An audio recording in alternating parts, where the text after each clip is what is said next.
Long before the names of pharaohs echoed in the marble halls of Egypt, before the great pyramids cast their long shadows over the desert sands, there existed a kingdom quietly shaping the destiny of an entire continent, the Kingdom of Kush.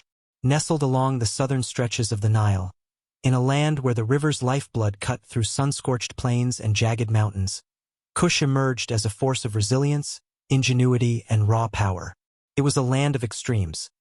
Vast deserts baking the earth by day, freezing winds whispering across the dunes at night, and a river that nourished life yet demanded respect. The origins of Kush are as ancient as the Nile itself.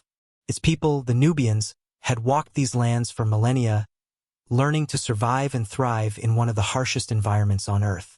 Unlike the Egyptians to the north, whose grandeur was carved in stone and inscribed in hieroglyphs, Kushites thrived in subtlety, in the hidden arts of warfare, trade, and diplomacy.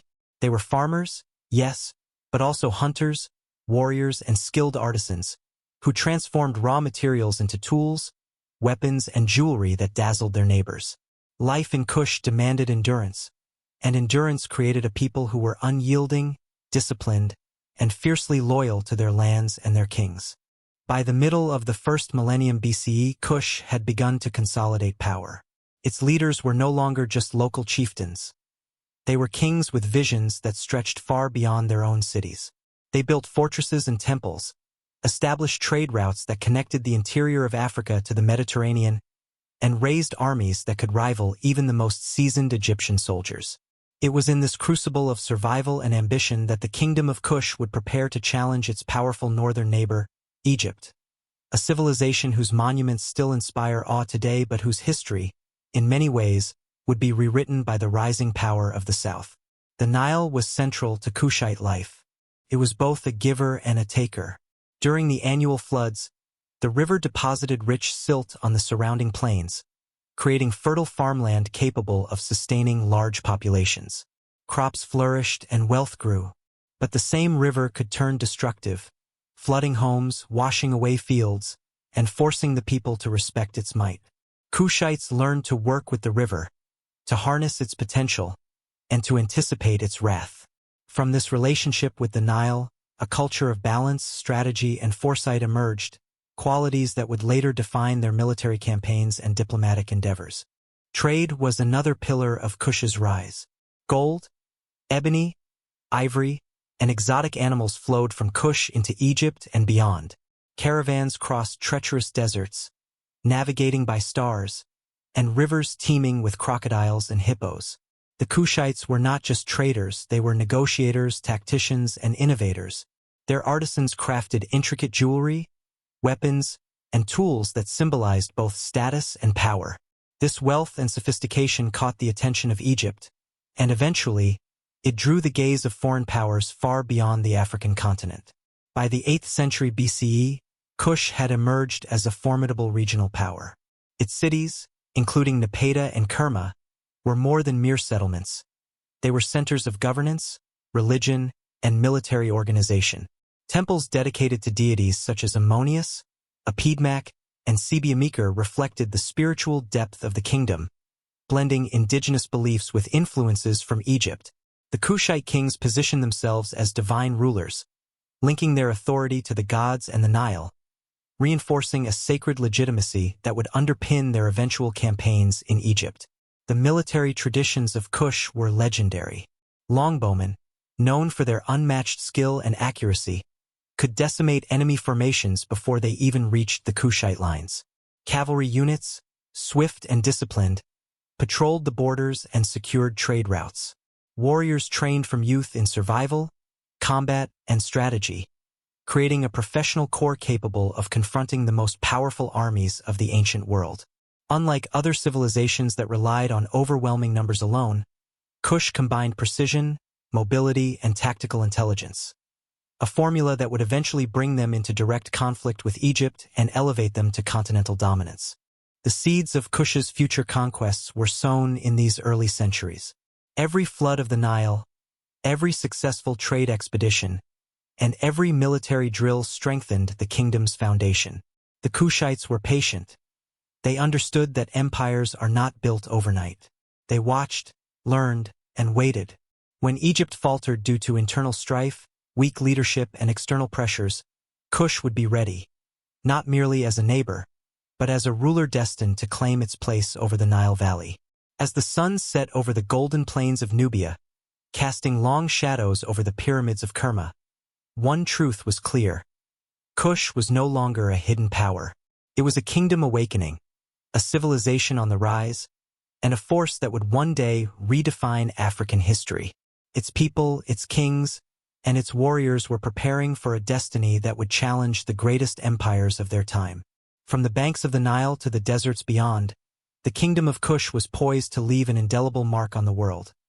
A mark that would echo through centuries and eventually resound in the halls of history as Africa's forgotten empire that conquered Egypt. The consolidation of power in Kush did not happen overnight. While Egypt focused on monumental architecture and court intrigues, the Kushites built a society that was both practical and resilient. They perfected irrigation systems along the Nile, ensuring that even in years of low flooding, crops would survive. Farmers learned to rotate fields, manage soil fertility, and cultivate multiple crops, sorghum, millet, and papyrus, which sustained the population and fueled trade. Food security, rare in many ancient civilizations, gave Kush a stability that allowed its kings to focus on expansion and governance rather than mere survival. Trade, as ever, was the lifeblood of the kingdom. Kushite caravans moved along routes stretching deep into the African interior and north into Egypt. Gold, incense, ivory, and exotic animals were exchanged for Egyptian grain, Mediterranean pottery, and metals. Every trade mission was not just commerce but a political statement. Kush had resources, wealth, and connections that could not be ignored. Merchants doubled as diplomats, negotiating treaties with distant kingdoms, forging alliances, and sometimes gathering intelligence for future military campaigns. By the 9th and 8th centuries BCE, Kush had begun to look beyond its borders. Egyptian pharaohs, who had long regarded the southern kingdom as subordinate, began to recognize Kushite influence.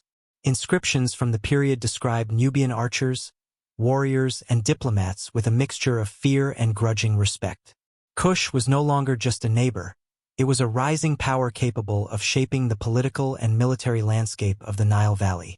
The military innovations of Kush were particularly noteworthy. Unlike other African kingdoms of the time, Kush invested heavily in professional soldiers. Training began in childhood, focusing on archery, spear combat, horseback riding, and tactical strategy. Military drills were rigorous, emphasizing endurance and adaptability in diverse terrains, from desert sands to riverbanks and forested hills. Elite units, such as the Nubian bowmen, became renowned for their precision and lethal efficiency. Historical accounts describe Egyptian soldiers cowering at the accuracy and discipline of these archers, many of whom could fire multiple volleys in quick succession, turning the tide of battles before engagement even began. Religious and cultural structures strengthened the kingdom internally. Temples were built not only as centers of worship but also as administrative hubs. Kings often claimed divine sanction from deities like Ammonius and Epidmac, reinforcing their authority and unifying the population under both political and spiritual leadership. Festivals and rituals served multiple purposes. They reinforced loyalty, trained the population in military drills under the guise of ceremonial parades, and displayed the wealth and sophistication of Kush to foreign visitors. These displays were subtle but effective propaganda, signaling that Kush was a kingdom of power, organization, and divine favor. The strategic geography of Kush further cemented its power. Located at the confluence of trade routes and natural barriers, the kingdom was difficult to invade. Rivers, deserts, and mountains provided natural defenses, while also offering choke points for controlling trade and movement. Kushite generals learned to exploit these features, turning the environment itself into an ally in warfare. This mastery of terrain, combined with disciplined armies and advanced weaponry, made Kush a formidable opponent for any empire, even Egypt. And yet, the people of Kush were not defined solely by war and commerce. Art, literature, and architecture flourished alongside military prowess. The Nubian pyramids, though smaller than their northern counterparts, displayed an elegance and precision that reflected both religious devotion and cultural sophistication. Jewelry, pottery, and carved sculptures from this period show a unique style, blending indigenous motifs with Egyptian influences. Kushite kings and queens were patrons of the arts, understanding that culture was not merely decorative but a demonstration of the kingdom's stability, intelligence, and lasting influence. And so, Chapter 1 closes on a kingdom awakening. From the banks of the Nile to the desert horizons, from the workshops of artisans to the training grounds of warriors, the stage was set. Kush was ready not yet for war, but for history. The kingdom of Kush had awakened, and now it was time to test its strength. By the 8th century BCE, the Southern Empire was no longer content with merely surviving in the shadow of Egypt. Its people were organized, its cities fortified, and its armies disciplined. Wealth and culture had created confidence, and ambition now demanded action. The Nile, the lifeblood of both Kush and Egypt, was about to become the stage for a confrontation that would define the destiny of Northeast Africa. The Kushite military was a marvel of strategy and training.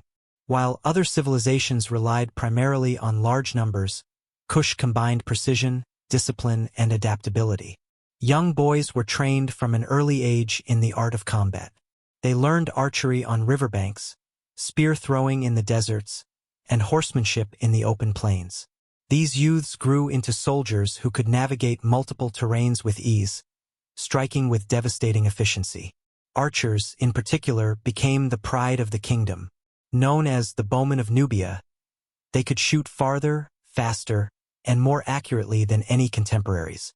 Egyptian chronicles often described them as ghosts with arrows, vanishing into the sands after delivering lethal strikes on unsuspecting foes. But strategy was just as important as skill. Kushite generals understood the value of terrain, timing, and intelligence. Before engaging in battle, they often sent scouts along the Nile and through desert passes to gather information about enemy positions and weaknesses. Ambushes, flanking maneuvers, and feigned retreats became trademarks of Kushite campaigns. Every soldier understood the larger vision. They were not merely fighting for land or tribute. They were defending a civilization that demanded recognition and respect. Tensions between Kush and Egypt escalated during periods of Egyptian weakness. Egypt, though monumental in its culture and influence, had long periods of internal turmoil. Corrupt pharaohs, revolts, and succession crises left the kingdom vulnerable. Kushite leaders watched patiently, studying the rhythms of Egyptian decline. Then, when the opportunity presented itself, Kush would strike, not out of recklessness, but calculated ambition. These early conflicts were as much about testing strength as they were about survival. One of the earliest major confrontations occurred during the reign of Pharaoh Osorkon IV. Egypt, weakened by internal dissent and external threats, faced repeated incursions from the south. Kushite forces, leveraging their mobility and precision, launched raids along the southern border, targeting key fortresses and trade hubs. Unlike typical invasions, these attacks were not meant to occupy territory permanently. They were surgical, designed to extract tribute, demonstrate military superiority, and destabilize Egyptian authority. Historians suggest that these campaigns served a dual purpose: to enrich Kush and to send a message to Egypt that the southern kingdom was no longer a passive neighbor. The impact of these early conflicts was profound. Egyptian rulers were forced to divert resources to defend southern territories.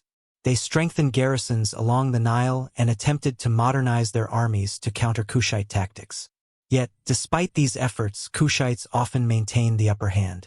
Their combination of archery, cavalry, and knowledge of local terrain made them a formidable adversary.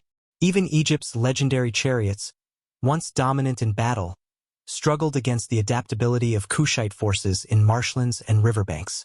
Trade routes also became battlegrounds. Gold, ivory, and luxury goods flowed through both kingdoms, and control over these resources was a point of tension. Kushite merchants and raiders alike disrupted Egyptian caravans, capturing goods and redirecting wealth to the south.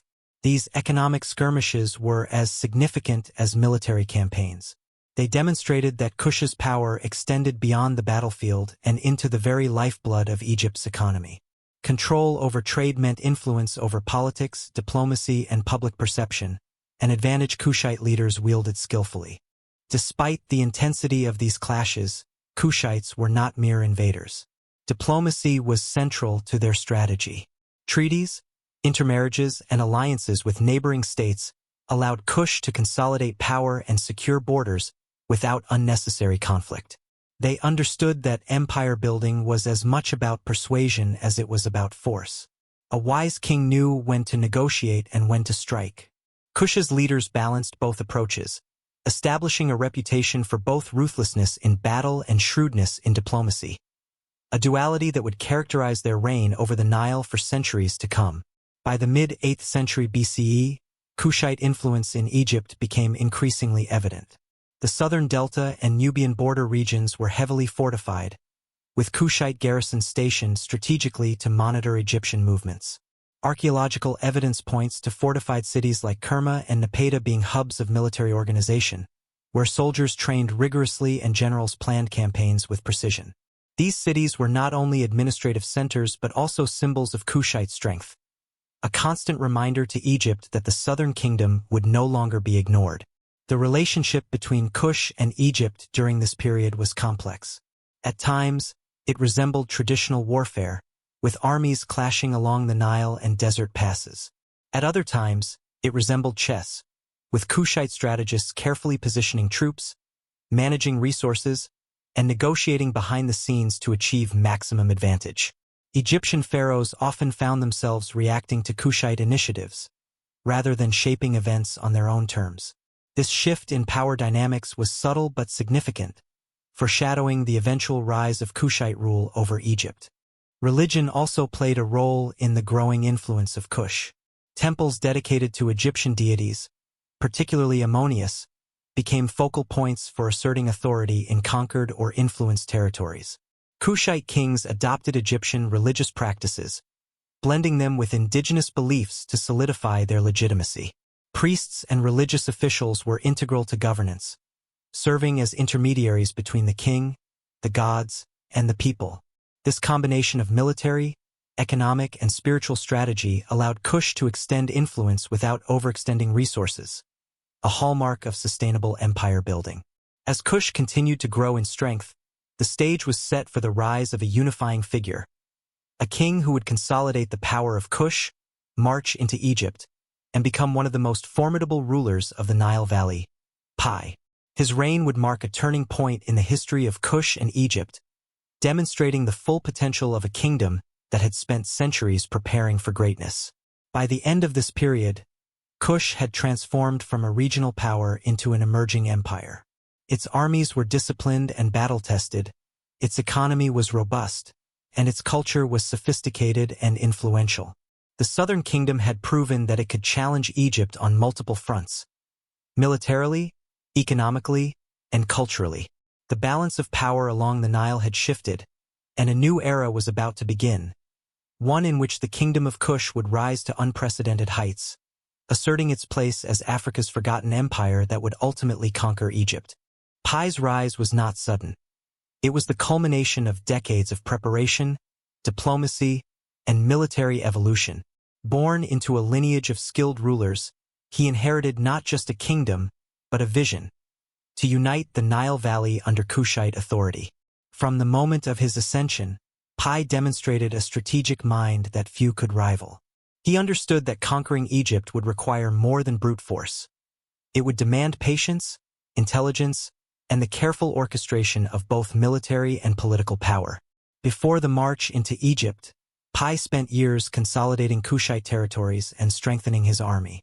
He trained specialized units, integrating infantry, archers, cavalry, and siege engineers into a cohesive force capable of complex maneuvers. Each soldier knew his role, each unit operated with precision, and every commander reported directly to the king. Logistics were equally meticulous. Supply lines, water sources, and safe encampments were identified well before any engagement. Pi's campaigns were not spontaneous raids. They were carefully planned expeditions, combining the discipline of a professional army with the adaptability required for the Nile's varied terrain. As Pi prepared, Egypt itself was weakened by internal divisions. Rival pharaohs controlled fragmented territories, often at odds with one another. Local rulers, seeking to protect their own power, failed to unite against the southern threat. Pi, aware of these fractures, leveraged them, sending envoys to Egyptian nobles, offering protection, trade, and mutual benefit in exchange for allegiance. Many welcomed him, seeing in the Kushite king a stabilizing force that could end years of chaos and unrest. Others resisted, forming pockets of stubborn opposition along the Nile, which Pi approached with both military prowess and tactical diplomacy. Religion played a crucial role in Pi's campaign. The king portrayed himself as a divinely sanctioned ruler, championed by Ammonius, the chief god revered in both Kush and Egypt. Priests traveled with the army, performing ceremonies that reinforced Pi's legitimacy and inspired loyalty among soldiers and civilians alike. This blend of military and spiritual authority allowed Pi to present himself not merely as a conqueror, but as a unifier, a king chosen by the gods to bring stability to the Nile Valley. Temples and monuments erected during this period reinforced this message, with inscriptions celebrating Kushite victories and divine favor. Pi's campaign was not just about warfare, it was about governance. In conquered territories, he installed administrators loyal to Kush, ensuring that local governance aligned with central objectives. Trade was protected, taxes were fairly collected, and public works continued uninterrupted. This pragmatic approach contrasted sharply with previous conquerors, who often relied on terror or exploitation to maintain control. Pi's policies fostered loyalty and minimized resistance, allowing Kush to expand influence without constant warfare. As the conquest progressed, resistance became concentrated around Thebes, Egypt's cultural and religious heart. This city, rich in history and wealth, was both a prize and a symbol.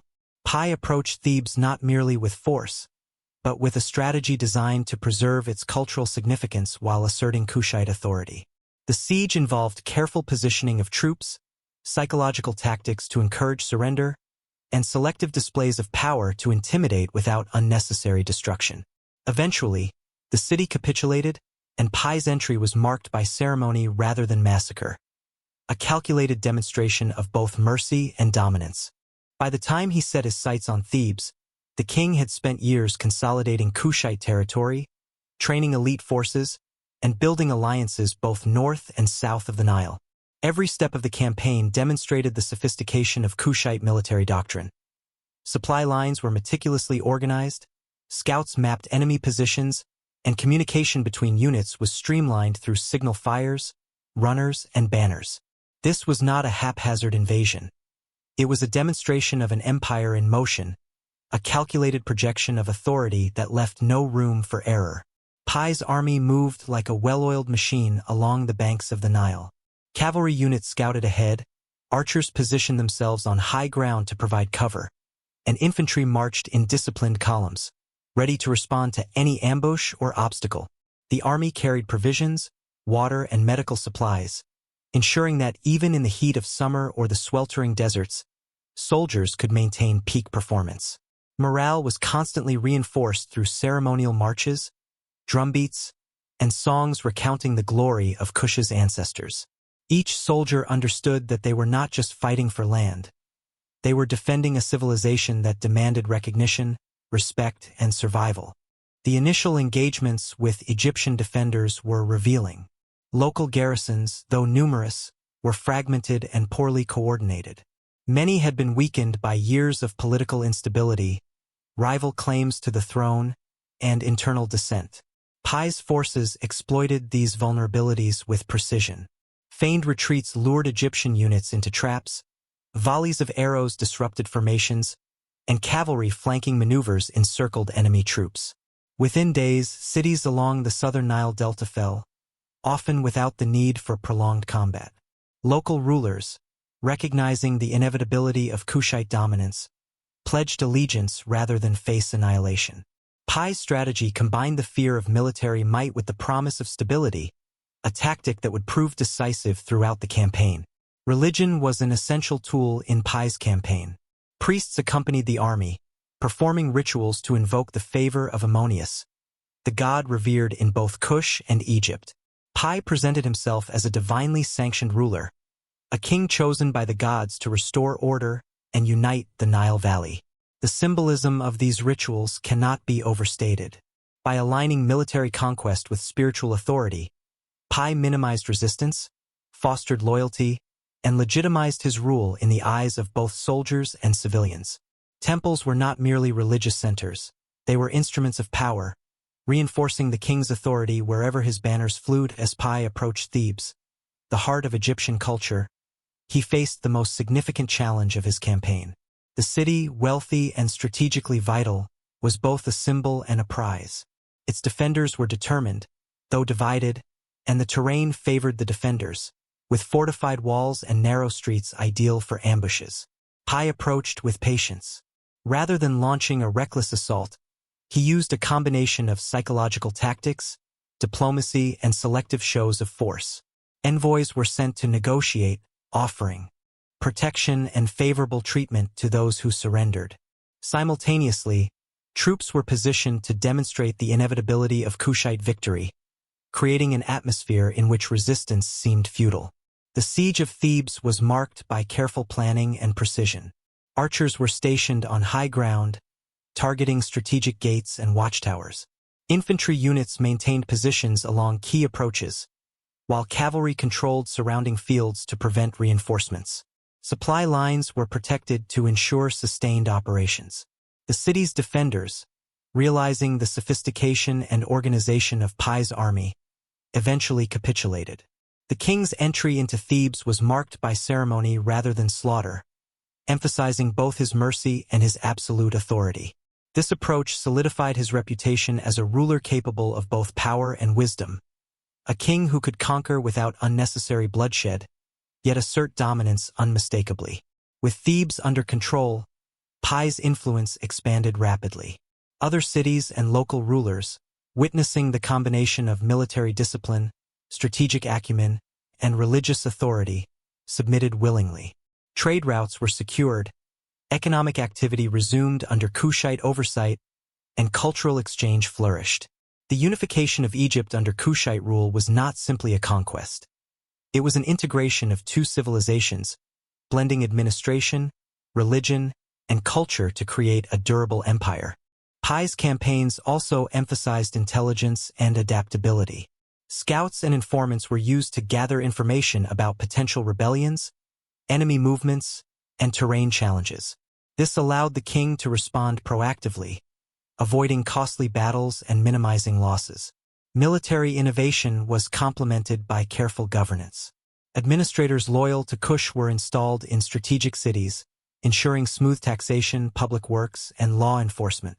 Local populations were encouraged to maintain their traditions, temples, and institutions, as long as they recognized Kushite authority. This pragmatic approach reduced resistance and fostered loyalty across the empire. The psychological impact of Pi's campaign was profound. News of his disciplined, effective army spread along the Nile and into surrounding regions. Rivals feared not only the strength of Kushite forces but also the intelligence and foresight of their king. Diplomats and envoys traveled from distant lands to negotiate alliances, acknowledging Kush as a rising power. Pi's military campaigns demonstrated that conquest was not merely about force. It was about vision, strategy, and the ability to inspire loyalty and fear simultaneously. As the campaign continued, Pi's army moved north, securing key cities along the way and consolidating his rule over Egypt. Each victory reinforced Kushite dominance and allowed the integration of Egyptian resources, wealth, and manpower into the growing empire. Cultural and religious integration further strengthened the empire, with Kushite and Egyptian practices merging to create a unified identity under Pi's rule. This careful blending of power, religion, and culture ensured that Kush's control over Egypt would not be fleeting, but durable and deeply influential. By the end of Pi's northern campaign, the Nile Valley had been reshaped. Kushite authority extended from Napata in the south to the delta in the north. Egypt, long the dominant power of the Nile, now acknowledged the supremacy of the Kushite king. Trade flourished, cities prospered, and military organization reached unprecedented levels. Pi's legacy was clear. The Kingdom of Kush had not only conquered Egypt but had established itself as a sophisticated, resilient, and enduring empire. The rise of Pi demonstrated a key principle of Kushite power. Military strength alone was insufficient without strategy, intelligence, diplomacy, and religious legitimacy. The integration of these elements allowed the kingdom to achieve a level of influence and stability unmatched in the Nile Valley.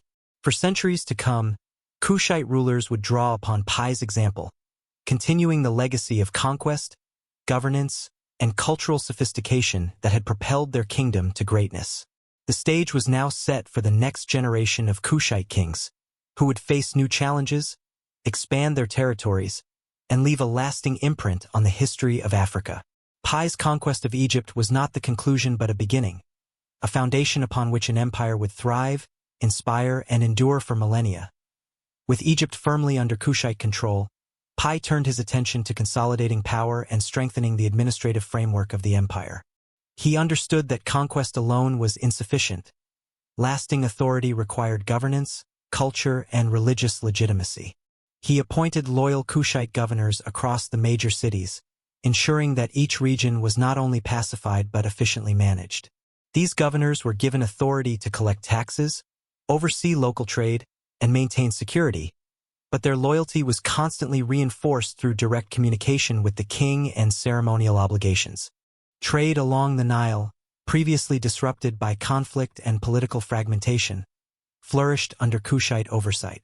Pi encouraged commerce with Nubia, Egypt, and even distant Mediterranean partners.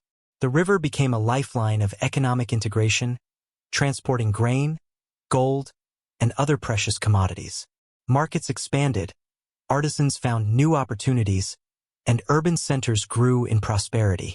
Kushite influence spread not through oppression alone but through economic and cultural integration, creating a sense of shared destiny among the populations of both Kush and Egypt. Religious integration played a critical role in cementing Kushite rule. Pi elevated his status by emphasizing his devotion to Ammonius, the god revered across both lands. Temples were renovated, new shrines erected, and festivals celebrated Kushite victories alongside traditional Egyptian rituals. Priests were strategically placed to support the king's authority, ensuring that the divine narrative of Pi's legitimacy reached every corner of the empire. The fusion of Kushite and Egyptian religious practices reinforced the idea that Pi was both a conqueror and a restorer, a ruler chosen by the gods to bring unity and prosperity. Military organization remained a cornerstone of Kushite authority. Pi maintained a standing army, rigorously trained and strategically deployed along key trade routes and potential flashpoints.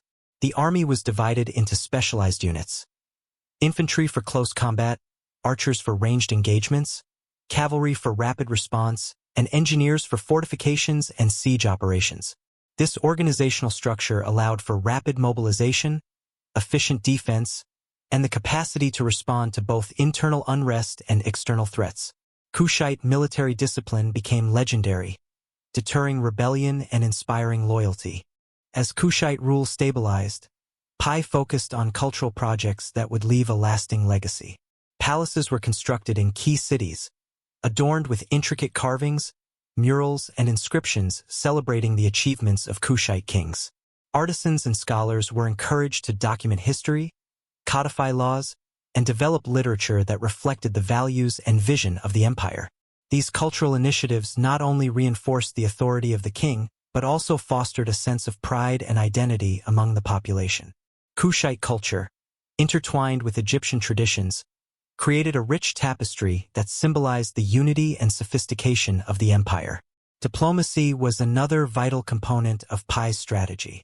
He sent emissaries to neighboring kingdoms and distant powers, establishing alliances and securing trade agreements. By projecting Kushite influence through negotiation as well as conquest, Pi reduced the likelihood of costly conflicts and expanded the kingdom's sphere of influence. These diplomatic efforts also allowed Kush to access resources, intelligence, and technologies from distant lands, further strengthening its position as a regional powerhouse. Despite these successes, challenges persisted. Local uprisings occasionally erupted in distant provinces, fueled by resentment, political ambition, or cultural differences. Pai addressed these with a combination of military precision and strategic leniency. Rebellions were swiftly suppressed when necessary, but the king often integrated former opponents into the administrative or military framework, turning potential enemies into loyal allies. This approach minimized long-term resistance and ensured the continued stability of the empire. Pai's reign also emphasized education and knowledge. Scribes, scholars, and engineers were given patronage to advance the intellectual and technological capabilities of Kush. Innovations in architecture, agriculture, and medicine spread throughout the empire, improving the lives of citizens and strengthening the state. The fusion of Kushite and Egyptian knowledge created a unique intellectual environment, fostering innovation and cultural development that would influence generations to come. The consolidation of Kushite rule had a profound psychological impact across Egypt. Citizens, previously accustomed to internal divisions and weak rulers, now witnessed the efficiency, fairness, and authority of a strong, centralized power. The combination of military discipline, religious legitimacy, economic stability, and cultural patronage created an environment where loyalty was not coerced but cultivated.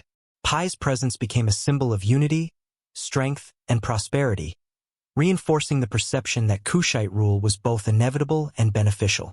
As the empire matured, Pai turned his attention to long-term security.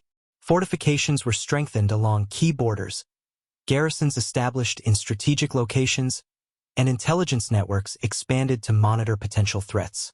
The king's foresight ensured that Kush was not only powerful but resilient, capable of maintaining stability even in the face of future challenges.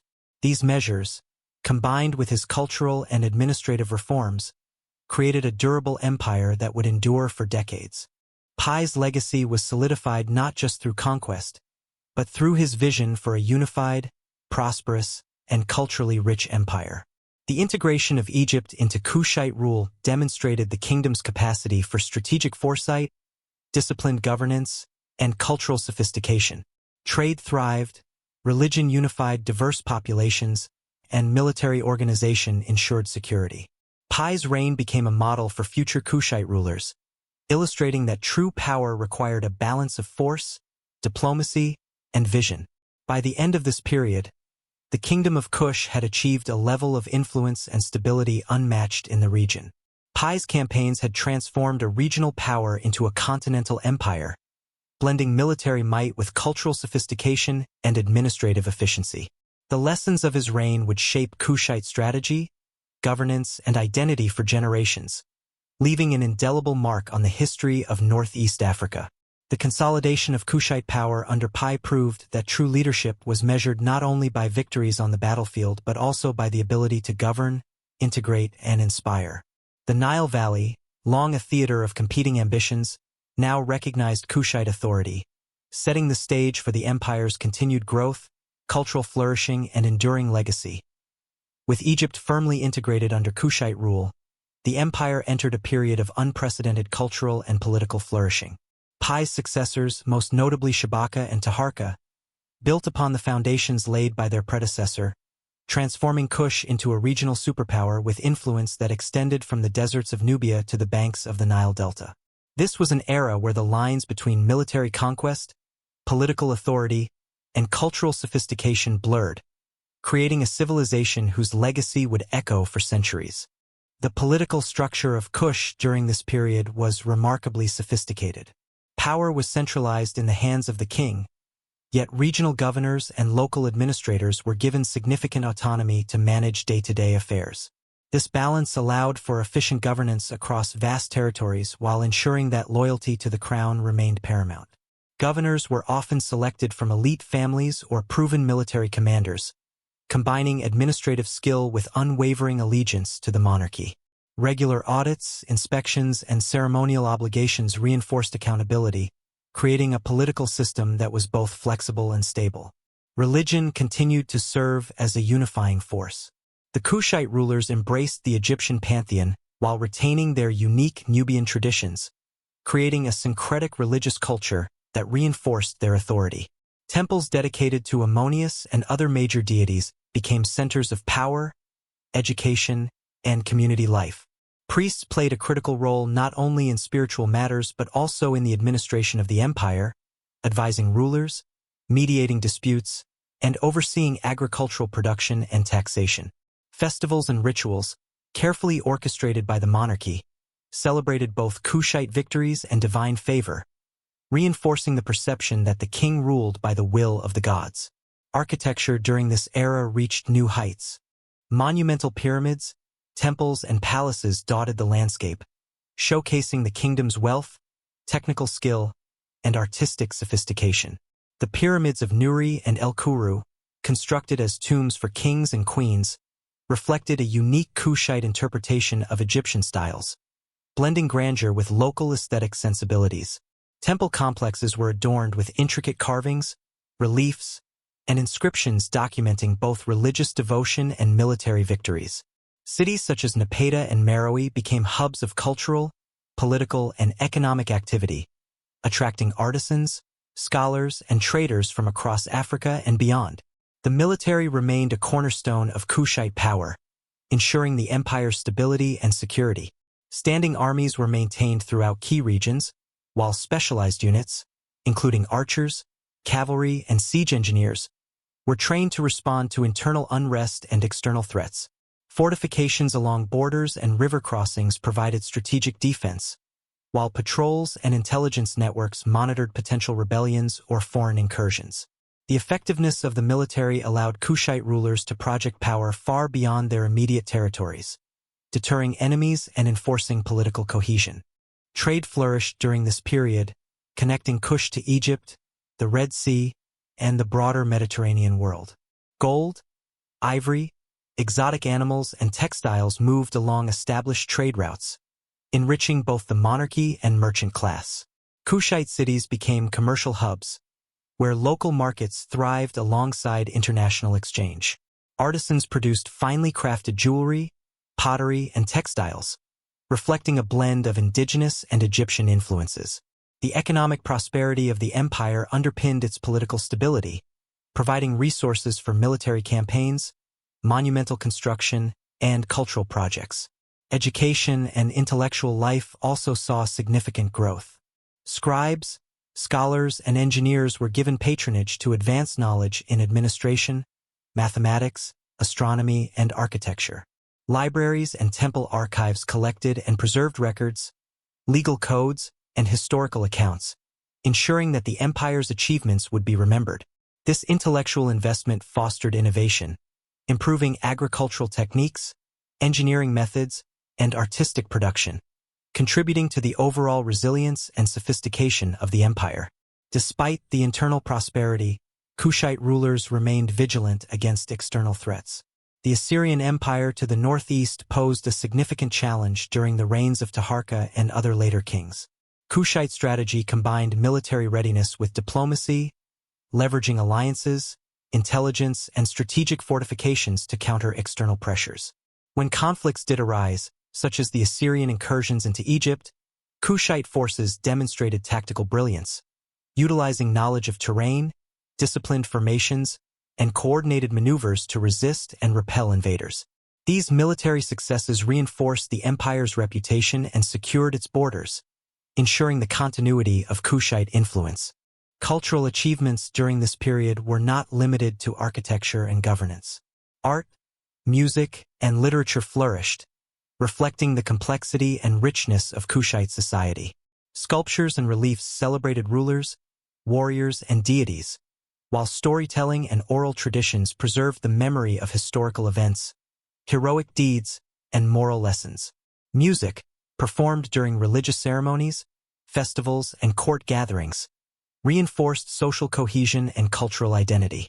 This vibrant cultural life created a sense of shared purpose and belonging among the diverse populations of the empire, strengthening loyalty and unity. The Kushite approach to governance and culture demonstrated a remarkable understanding of human psychology and social dynamics. By integrating military strength, political authority, religious legitimacy, economic prosperity, and cultural sophistication, the rulers of Kush created a resilient and adaptable empire. Their policies encouraged loyalty, minimized resistance, and fostered a sense of pride and identity among subjects. This holistic approach ensured that the empire could endure challenges, adapt to changing circumstances, and maintain stability over generations. International diplomacy played a crucial role in sustaining Kushite influence. Envoys and ambassadors were sent to neighboring kingdoms, Egyptian cities, and distant powers, negotiating trade agreements, alliances, and treaties. Kushite rulers understood that power was not solely derived from military might but also from perception, reputation, and strategic partnerships. By projecting influence through negotiation and cultural exchange, the kingdom reduced the likelihood of conflict while enhancing its prestige and securing valuable resources. As the empire matured, the integration of Egypt and Nubia under Kushite rule created a powerful cultural and political synthesis. Administrative practices, religious observances, and artistic traditions were blended, resulting in a cohesive yet diverse society. This integration reinforced the legitimacy of Kushite rule and provided a model of governance that balanced central authority with regional autonomy, military strength with cultural sophistication, and economic prosperity with social stability. By the end of this period, Kush had solidified its position as a dominant force in Northeast Africa. The empire's success was not merely the result of conquest but the outcome of visionary leadership, strategic governance, cultural patronage, and economic integration. The achievements of Pi, Shabaka, Taharqa, and their successors ensured that Kush would be remembered as one of Africa's most influential and sophisticated civilizations. The legacy of this era extended far beyond the Nile Valley. Kushite culture, governance, and military strategy influenced neighboring regions, while its economic and intellectual achievements resonated across the continent. By blending tradition with innovation, conquest with diplomacy, and power with cultural sophistication, the Kushite Empire demonstrated that true greatness required more than dominance. It demanded vision, resilience, and the ability to inspire loyalty, pride, and unity across diverse populations. The Kushite commitment to culture extended deeply into religious scholarship and artistic expression. Temples were not merely places of worship but centers of learning, where priests taught astronomy, mathematics, and the art of writing. Scholars meticulously copied texts, recorded genealogies, and chronicled the achievements of kings. The pyramids and temples, adorned with reliefs depicting gods, kings, and warriors, were more than monuments. They were visual narratives of authority, faith, and civilization. These structures conveyed power, devotion, and sophistication to both citizens and foreign observers. Kushite art reflected a dynamic fusion of Nubian and Egyptian influences. Sculptures emphasized strength, divine favor, and regal presence. Jewelry crafted from gold and precious stones symbolized both status and religious significance. Even everyday items, from pottery to household tools, were carefully designed, blending functionality with aesthetic appeal. These objects circulated within the empire and beyond, reinforcing the perception of Kush as a center of wealth, skill, and cultural innovation. Education flourished under royal patronage. Young scribes and apprentices were trained in administration, accounting, and military logistics. Engineers developed new methods for irrigation, construction, and fortification. This intellectual investment ensured that the empire's infrastructure could support its growing population and expanded territories. Knowledge was not hoarded, it was applied, producing tangible benefits in agriculture, trade, and urban planning. The Kushite economy thrived due to strategic trade networks that linked the Nile Valley with the Red Sea, the Mediterranean, and sub-Saharan Africa. Gold mines in Nubia provided wealth, while fertile lands along the Nile supplied grain to sustain the population. Exotic goods, including ivory, ebony, and rare animals, were exported, establishing Kush as a major player in regional commerce. Markets in Napata, Meroë, and other cities buzzed with activity, drawing merchants, artisans, and travelers from across Africa. Economic prosperity strengthened social stability, ensuring that the loyalty of the population was maintained not solely through fear or duty, but through shared benefit.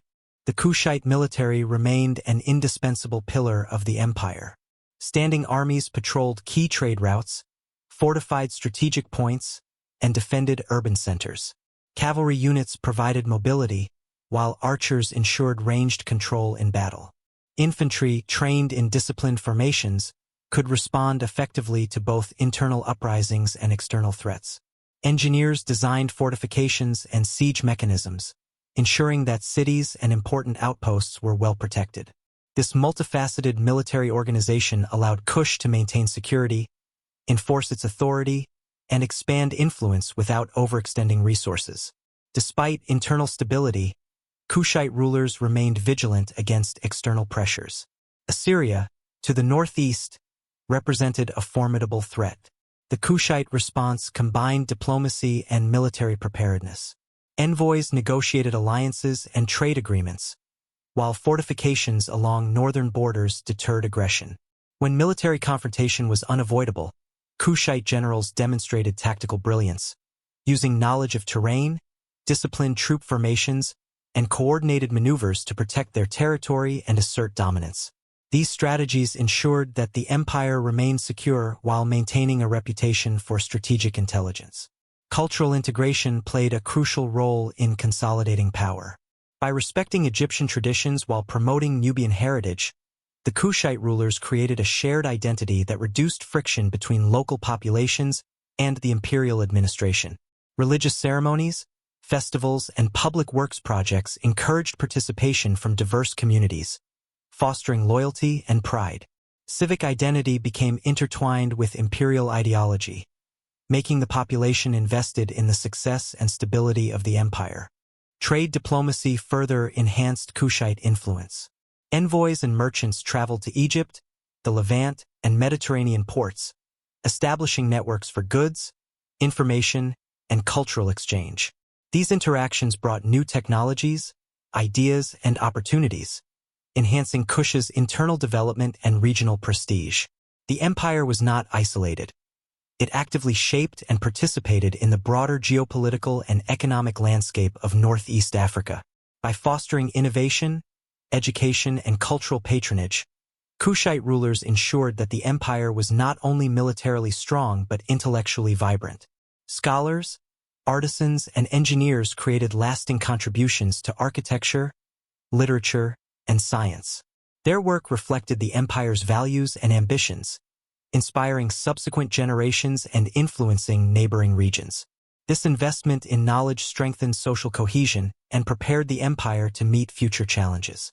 The administrative sophistication of Kush allowed for efficient governance across vast territories. Regional governors were given authority over taxation, local security, and public works, while remaining accountable to the monarchy. Ceremonial obligations and regular audits reinforced loyalty and compliance. This decentralized yet accountable system ensured that the empire remained stable, responsive, and adaptable, even as it expanded into new territories or faced unforeseen challenges. The Kushite strategy of combining military, economic, cultural, and diplomatic tools created a resilient empire capable of withstanding both internal and external pressures. By projecting power through governance, trade, and culture rather than solely through conquest, the rulers of Kush created an enduring legacy. Their approach demonstrated that empire building was not just about defeating enemies but about creating institutions, traditions, and systems that could endure across generations.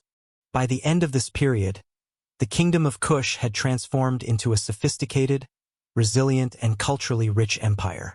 Its rulers had secured political stability, expanded economic prosperity, fostered intellectual growth, and integrated diverse populations into a shared identity. The achievements of this era reflected a balance of force, diplomacy, and cultural vision, a model of statecraft that would inspire generations of rulers and continue to resonate throughout African history. The Kushite Empire stood as a testament to strategic foresight, disciplined governance, and cultural sophistication. Its influence extended beyond its borders, shaping regional politics, trade, and culture.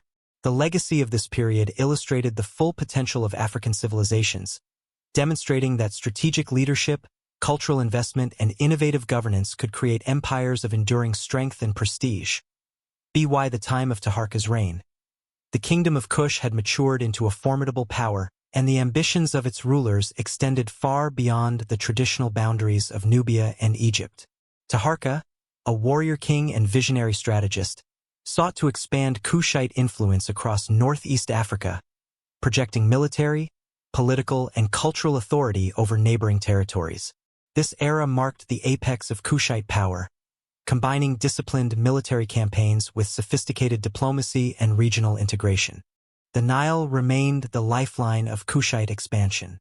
Control of its waters allowed for the rapid movement of troops, supplies, and communications. Kushite generals, experienced in riverine operations, leveraged this advantage to conduct strategic campaigns with precision. Fortified garrisons were established along key points of the Nile and its tributaries, enabling the empire to secure trade routes, deter rebellions, and stage offensive operations into adjacent regions. The strategic use of waterways gave Kush a mobility advantage unmatched by many neighboring powers. One of Taharka's most ambitious campaigns targeted the lands of Upper Egypt. While previous Kushite kings had subdued portions of Egypt, Taharka sought full control over the region, ensuring that no rival could challenge Kushite supremacy. His armies, disciplined and well-trained, marched with meticulous coordination. Infantry formations moved in tandem with archers and cavalry, while siege engineers constructed mobile platforms and battering equipment for fortified cities. Taharka himself was often present on the battlefield, leading charges, issuing commands, and inspiring troops through both strategy and personal valor. Kushite military organization was highly advanced. Units were structured for flexibility, allowing commanders to respond to dynamic battlefield conditions. Cavalry scouts provided reconnaissance, infantry held strategic positions, and archers offered long-range suppression.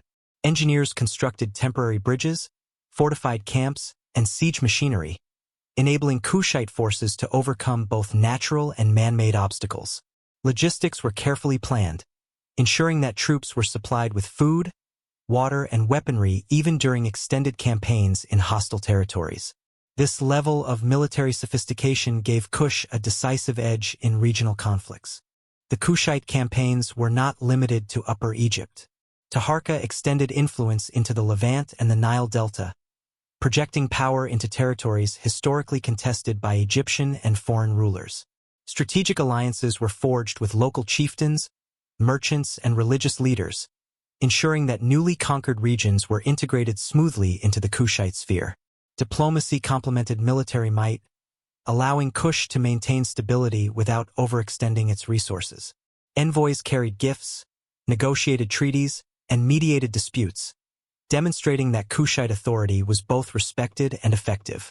The siege of Memphis stands as a defining example of Kushite military strategy. Taharka, commanding a well-coordinated army, faced fortified city walls and entrenched defenders. Rather than relying solely on brute force, the Kushite army implemented a combination of psychological warfare, siege engines, and coordinated assaults. Archers rained arrows from elevated positions while infantry executed flanking maneuvers. Engineers undermined walls and constructed ramps, creating multiple points of entry. The prolonged siege tested both discipline and endurance, but the coordinated approach ultimately forced Memphis to capitulate, securing a key strategic and cultural center for the Kushite Empire. Kushite influence also extended to the Red Sea coast and Nubian hinterlands. Control of these regions ensured access to trade routes, mineral resources, and strategic buffer zones. Kushite fortresses dotted the landscape, providing security and asserting authority over local populations. Military patrols and intelligence networks monitored movements, preventing uprisings and discouraging foreign incursions. These measures allowed Kush to maintain stability across vast and diverse territories, reinforcing the perception of an organized, disciplined, and omnipresent authority. The integration of conquered territories relied not only on force but also on cultural and administrative policy. Local leaders were often retained in advisory or administrative roles, ensuring continuity and reducing resistance. Religious practices were respected and integrated into Kushite rituals, promoting social cohesion. Economic incentives, such as access to trade networks, agricultural support, and protection encouraged loyalty. This blend of soft and hard power ensured that Kushite expansion was sustainable, creating a lasting influence rather than temporary occupation. Taharka's reign also witnessed the deployment of Kushite armies beyond Africa, into regions historically dominated by foreign powers. Military campaigns into the Levant and neighboring territories tested the limits of logistical planning and strategic coordination. Kushite forces, relying on experience gained in Egypt and Nubia, demonstrated adaptability in diverse terrains, from deserts to river valleys to fortified cities. Their success underscored the empire's capability to project power far from its core territories, establishing Kush as a regional hegemon respected and feared by neighboring states. Cultural projection accompanied military expansion. Conquered cities were adorned with Kushite architectural styles, temples were renovated, and inscriptions celebrated victories and divine favor.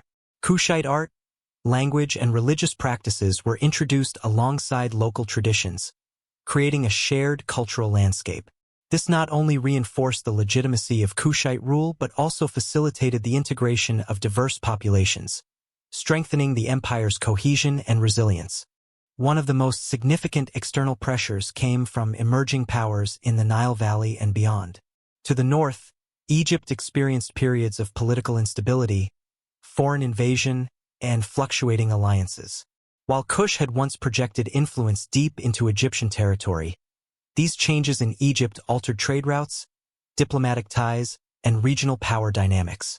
The arrival of the Assyrians and later the Persians, followed by Hellenistic rulers after Alexander the Great, created an increasingly complex political landscape. Kushite leaders had to navigate shifting allegiances, negotiating treaties, and sometimes withdrawing strategically to preserve the core of their empire. Economic challenges further complicated the situation. While trade had long been a source of wealth and influence, disruptions in Mediterranean and Red Sea commerce affected the flow of luxury goods, gold, and essential commodities. Environmental factors, including changes in the Nile's flooding patterns and localized droughts, threatened agricultural productivity. Maintaining the intricate infrastructure that supported urban centers, fortifications, and temples required continuous resources, forcing Kushite rulers to prioritize strategic investment and occasionally curtail grandiose projects. Internal pressures also emerged, as succession disputes and competing noble factions created instability within the royal court. The hereditary monarchy, while central to governance, was sometimes challenged by ambitious officials, regional governors, or rival claimants. These internal tensions required careful diplomacy, strategic marriages, and, when necessary, military intervention to ensure the continuity of leadership and prevent fragmentation of authority. Despite these challenges, Kush demonstrated remarkable resilience through adaptive governance. Leaders focused on consolidating the empire's core territories, strengthening urban centers such as Napata and Meroë, and fortifying key trade routes. Administrative reforms enhanced efficiency, with provincial governors tasked with local defense, taxation, and coordination of public works. By balancing centralized authority with localized governance, Kush managed to maintain cohesion, ensuring that the empire could withstand both internal and external pressures. Military adaptation remained critical. Kushite armies, though perhaps smaller than in previous centuries, employed innovative strategies to protect the kingdom's borders. Cavalry units patrolled trade routes, while riverine forces monitored Nile traffic and countered potential incursions. Defensive fortifications were reinforced, and the use of intelligence and espionage allowed commanders to anticipate threats before they materialized. Even as new powers emerged in the region, Kushite leaders ensured that the empire remained strategically resilient, capable of responding to challenges without succumbing to them. Cultural continuity played an equally important role. Temples, religious ceremonies, and artistic production continued to thrive, reinforcing the identity and cohesion of the kingdom. Even in periods of political uncertainty, the monarchy maintained its role as both spiritual and temporal authority. The rituals surrounding the worship of Ammonius and other deities emphasized divine protection and legitimacy, bolstering morale and reinforcing the social contract between rulers and the populace. Education and literacy remained prioritized, ensuring that scribes, Priests and scholars preserved administrative records, historical accounts, and religious knowledge. One particularly notable aspect of Kushite resilience was the ability to integrate and adapt to foreign influences without losing cultural identity. Hellenistic Egypt introduced new technologies, artistic techniques, and administrative models, which Kushite leaders selectively adopted. Greek-influenced architecture, coinage, and military strategies were incorporated alongside traditional Nubian practices, creating a dynamic synthesis that strengthened the kingdom rather than eroding its cultural foundation. This pragmatic approach allowed Kush to remain relevant in an increasingly interconnected world. The persistence of trade during this period was another pillar of resilience. Despite disruptions in the Mediterranean and Red Sea networks, Kushite merchants maintained commercial links with sub-Saharan Africa, the Red Sea ports, and the Nile corridor. Gold, ivory, textiles, and other valuable commodities continued to flow through the empire, providing resources to support both urban centers and military operations. By sustaining economic activity, Kush ensured that its population remained prosperous and loyal, even during times of geopolitical uncertainty. Kushite diplomacy evolved as a tool of survival. Envoys were dispatched to neighboring states to negotiate alliances, trade agreements, and conflict resolution. Marriages between Kushite royalty and foreign dynasties reinforced political ties, while tribute arrangements and ceremonial gifts maintained peaceful relations with potential aggressors. These diplomatic efforts, combined with military readiness, created a balance of power that allowed Kush to navigate a turbulent international landscape while protecting its sovereignty. Religious and cultural innovation continued to underpin societal cohesion. New temples were constructed, existing sanctuaries expanded, and artistic production flourished. Royal inscriptions emphasized the legitimacy of rulers, the sanctity of the monarchy, and the divine favor bestowed upon the kingdom. Religious festivals and ceremonies provided continuity, reinforcing collective memory and uniting citizens under shared values and beliefs. By sustaining cultural life, Kushite leaders ensured that even during periods of decline, the identity and cohesion of the kingdom remained strong. In summary, the period of decline for Kush was not marked by collapse but by adaptation.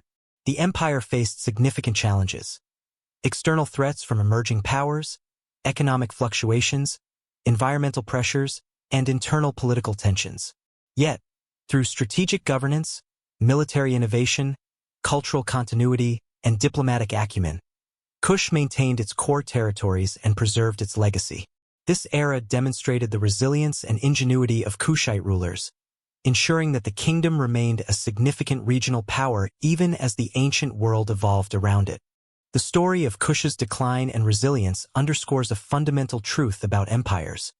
Survival requires adaptability, strategic foresight, and the capacity to integrate change without losing identity. For centuries, Kush demonstrated all these qualities, ensuring that its legacy endured long after the fall of its golden age. Even as external powers rose and fell, the memory of Kushite civilization persisted, influencing neighboring cultures and leaving an indelible mark on African history.